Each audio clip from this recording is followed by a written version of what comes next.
নীরব নিস্তব্ধ রাতের গভীরে যখন চারপাশে শুধুই অন্ধকারের আধার বিরাজমান, তখন জাতির পিতা হযরত ইব্রাহিম আলাইহিসসালাম শান্তভাবে শুয়েছিলেন। হঠাৎ স্বপ্নে তিনি দেখলেন কেউ বলছে, হে ইব্রাহিম, তুমি কুরবানি করো। স্বপ্নটি দেখা মাত্রই জেগে ওঠেন হযরত ইব্রাহিম আলাইহিসসালাম। তখন পরদিন সকালে তিনি আল্লাহর রাস্তায় ১০০টি উট কুরবানি করলেন। এরপর আবারও নিস্তব্ধ রাতের অন্ধকারে ঘুমিয়ে থাকাকালীন তিনি আবারও সেই দৈববাণী শুনলেন যে, ইব্রাহিম, তুমি কুরবানি করো। পরদিন তিনি আবারও ১০০টি উট কুরবানি করলেন, কিন্তু তবুও তার মনে হলো যে আল্লাহ তাআলার দরবারে হয়তো এই কুরবানি কবুল হয়নি।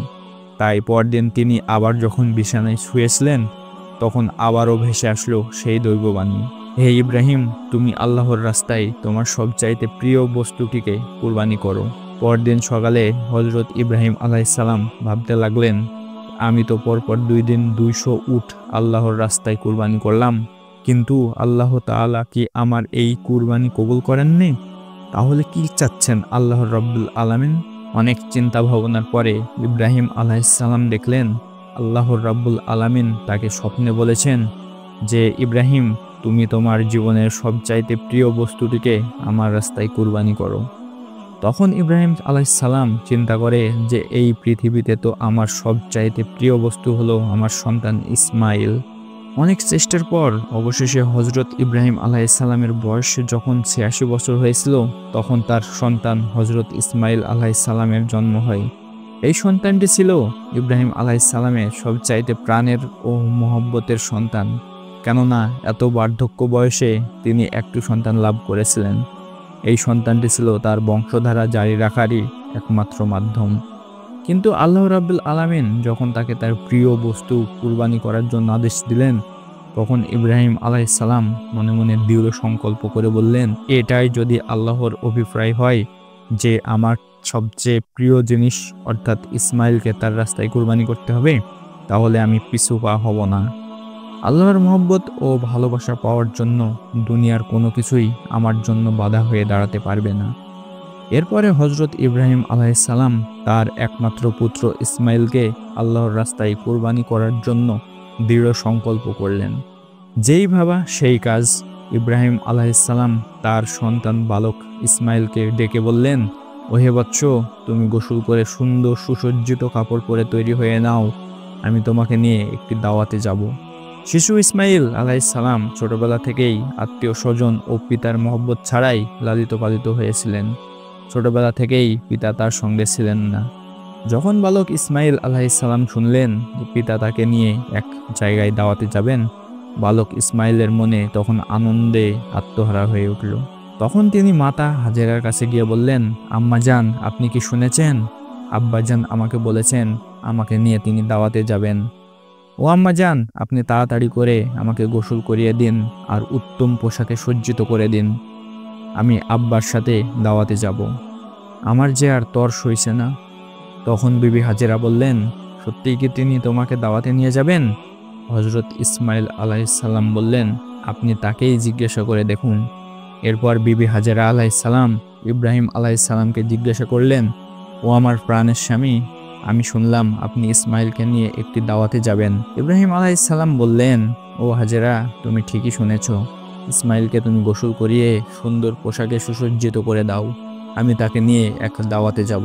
প্রিয় দর্শক, অনেকের মনে হতে পারে যে হযরত ইব্রাহিম আলাইহিসসালাম আল্লাহর নবী হয়েও বিবি হাজেরা ও ইসমাইল আলাইহিসসালামের সাথে একটি মিথ্যা কথা বলেছেন। কিন্তু মূলত জাতির পিতা ইব্রাহিম আলাইহিসসালাম তাদের সাথে মিথ্যা কথা বলেননি।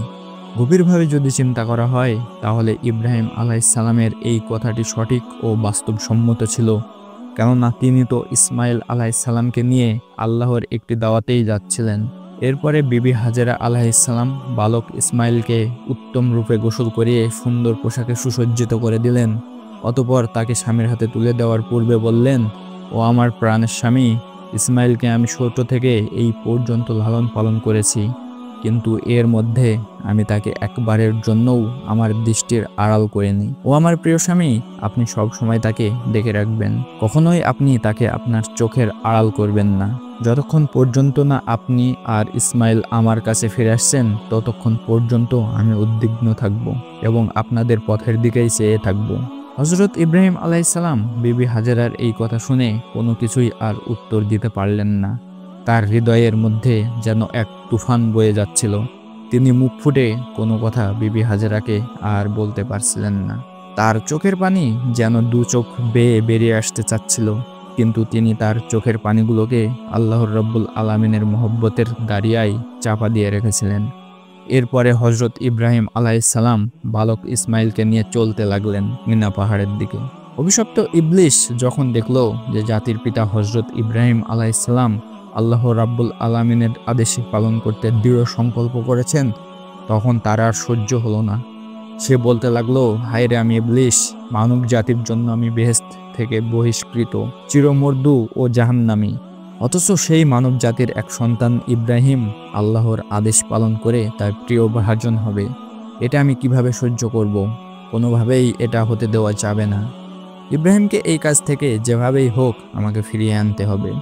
তাই ইবলিস তার চক্রান্ত বাস্তবায়নের জন্য সর্বপ্রথম বিবি হাজেরার কাছে ভালো মানুষের রূপ নিয়ে উপস্থিত হলো। বিবি হাজেরার কাছে গিয়ে ইবলিস বলল, ও হাজেরা, তুমি কি জানো তোমার স্বামী ইব্রাহিম তোমার সন্তানকে কোথায় নিয়ে যাচ্ছে?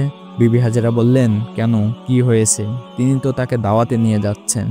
ইবলিস বলল, আমি এতদিন শুনেছি নারী জাতি অত্যন্ত সরল ও ভোলা, তাদের কোনো প্রতারণামূলক কথা বলে ধোঁকা দেওয়া যায়।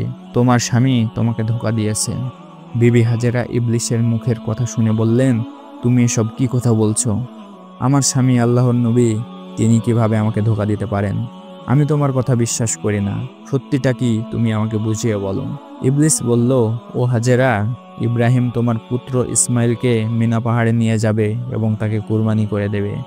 বিবি হাজেরা উত্তর দিলেন, আল্লাহ যদি আমার পুত্রকে তার রাস্তায় কুরবানি করার জন্য কবুল করে থাকেন, তাহলে আমার জন্য এর চাইতে বড় সৌভাগ্যের আর কিছুই হতে পারে না। আমি বুঝতে পেরেছি তুমি ইবলিস আমাকে ধোঁকা দিতে ও প্রচারিত করতে এসেছো। আউযু বিল্লাহি মিনাশ শয়তানির রাজিম। ইবলিস, তুমি এখনই আমার চোখের সামনে থেকে দূর হয়ে যাও। বিবি হাজেরার এই তেজ দীপ্ত বক্তব্য শুনে ইবলিস আর তার কাছে টিকে থাকতে না পেরে পাগলা কুকুরের মতো সেখান থেকে লেজ গুটিয়ে পালিয়ে গেল।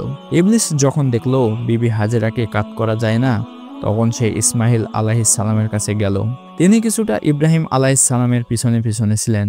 ইবলিস ইসমাইলকে ডেকে কিছু দূর নিয়ে গেল এবং বলল, ও ইসমাইল, তুমি তো খুব ছোট, তোমার পিতা তোমাকে দাওয়াত খাওয়ার কথা বলে ধোঁকা দিচ্ছে। ইসমাইল বললেন, এটা কেমন কথা? আমার পিতা আমাকে ধোঁকা কেন দেবে? আমি ওনার একমাত্র সন্তান, আমি আপনার কোনো কথা বিশ্বাস করি না। ইবলিস বলল, তোমার পিতা তোমাকে মিনা পাহাড়ে নিয়ে গিয়ে জবাই করবে। ইসমাইল বললেন, কোনো পিতা তার একমাত্র সন্তানকে বিনা কারণে কখনোই জবাই করবে না। ইবলিস বলল, ইব্রাহিম বিনা কারণে করবে না, আল্লাহ তাকে আদেশ দিয়েছেন। তখন ইসমাইল বললেন, আল্লাহ যদি আমাকে তার রাস্তায় জবাই করার জন্য কবুল করে থাকেন, তবে আমার জন্য এর চাইতে বড় সৌভাগ্যের আর কিছুই হতে পারে না। আমি প্রস্তুত। তারপর ইসমাইল পাথর ছুঁড়ে ইবলিসকে তাড়িয়ে দিলেন। আর এই স্মৃতি আজ পর্যন্ত হাজিরা হজে গিয়ে শয়তানকে পাথর মারার দ্বারা স্মরণ করেন। এরপরে হযরত ইব্রাহিম আলাইহিসসালাম পুত্র ইসমাইলকে নিয়ে মিনা প্রান্তরে উপস্থিত হলেন।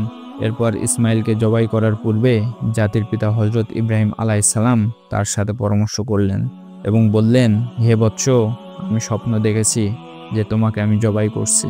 এখন তোমার কি মতামত? সন্তান বলল, হে আমার পিতা, আপনি যা আদিষ্ট হয়েছেন তাই করুন। আল্লাহ ইচ্ছা করলে আপনি আমাকে ধৈর্যশীলদের অন্তর্ভুক্ত পাবেন। তখন ইব্রাহিম আলাইহিসসালাম অত্যন্ত খুশি হলেন। তারপর ইসমাইল তার পিতা ইব্রাহিম আলাইহিসসালামকে কিছু অনুরোধ করে বললেন, জবাই করার সময় যেন তার হাত পা বেঁধে দেওয়া হয়, কারণ জবাই করার সময় আমি যদি আমার হাত পা ছড়াছড়ি করি আর তা যদি আপনার শরীরে লেগে যায়, তাহলে আমার বেয়াদবি হবে। তাছাড়া আরও বলেন, চোখ বেঁধে রাখার জন্য, কারণ আপনি যদি আমার চেহারায় দেখেন আপনার করুণ উদ্রেক হবে, তখন কাজ করতে আপনার ব্যাহত হবে। এরপর সর্বশেষে বলেন, তার রক্তমাখা জামাকাপড় তার গৃহমাতার কাছে নিয়ে যাওয়ার জন্য। জবাইয়ের পর আমার রক্তমাখা জামাকাপড় নিয়ে আম্মাজানের কাছে আমার সালাম পৌঁছে দিয়েন, বলবেন, আল্লাহ তোমাদের উদারতা গ্রহণ করেছেন। তখন ইব্রাহিম আলাইহিসসালাম সন্তুষ্ট হয়ে এক গাছের দড়ি ও ছুরি দিয়ে সেই সকল অনুরোধ মেনে নিলেন। তিনি ইসমাইলকে মাটিতে শুয়ে ছুরি দিয়ে প্রস্তুত হয়ে বসে থাকলেন। তারপর বিকট আবেগের সাথে তিনি ছুরি চালালেন, কিন্তু আল্লাহর আদেশে ছুরিতে একটি পশমও কাটল না। অবশেষে ইব্রাহিম থেমে গিয়ে ছুরিটি পাশে থাকা পাথরে ছুঁড়ে মারলেন। তখন পাথরটি দ্বিখণ্ডিত হয়ে গেল। তখন আবারও তিনি ছুরি হাতে নিলেন এবং বিদায়বাণী বললেন, বিসমিল্লাহ। ঠিক তখনই আসমান থেকে ফেরেশতা জিব্রাহিল আলাইহিসসালাম আর তাদের হাতে পুষ্পদুম্বা অর্থাৎ হজরত আদম আলাইহিসসালামের প্রিয় হাবিলের কুরবানিকৃত দুম্বাটি জিব্রাইল আলাইহিসসালাম সেখানে রেখে বললেন, এটাকে কুরবানি করার জন্য। আর ইব্রাহিম আলাইহিসসালাম সেটি কুরবানি করলেন। তারপর ইব্রাহিম আলাইহিসসালাম অনেক আশ্চর্য হয় এবং ভাবে, ছুরি এতক্ষণে ইসমাইলকে না ছুঁয়েও পাথর দ্বিখণ্ডিত হলো। এরপরের পলকে জিব্রাহিল বললেন, হে ইব্রাহিম, আমি তোমার ত্যাগ ও অনুগত্যে সন্তুষ্ট। তুমি এবং তোমার পুত্র এই পরীক্ষায় উত্তীর্ণ হয়েছ। আমি তোমাদের পরিবর্তে এক হৃষ্টপুষ্ট জন্তু কুরবানি করলাম। তখন ইব্রাহিম আলাইহিসসালাম আল্লাহর শুকরিয়া আদায় করলেন। তখন আল্লাহ তাআলা ইব্রাহিম ইসমাইলের এই ত্যাগ ও ধৈর্যের নমুনা রেখে গেলেন, যাতে পরবর্তী প্রজন্মও অনুপ্রাণিত হয়। তো প্রিয় দর্শক, এভাবেই হজরত ইব্রাহিম আলাইহিসসালাম তার পুত্র হজরত ইসমাইল আলাইহিসসালামকে কুরবানি করার ঘটনা সম্পন্ন করলেন। আল্লাহ রাব্বুল আলামিনের কাছে আমাদেরও এই ধরনের নির্ভয়ে ত্যাগ ও ভক্তি স্বীকার হয়। আমিন। তো গল্পটি ভালো লাগলে চ্যানেলটিকে সাবস্ক্রাইব করে রাখতে পারেন পরবর্তী নতুন গল্প পেতে। আল্লাহ হাফেজ।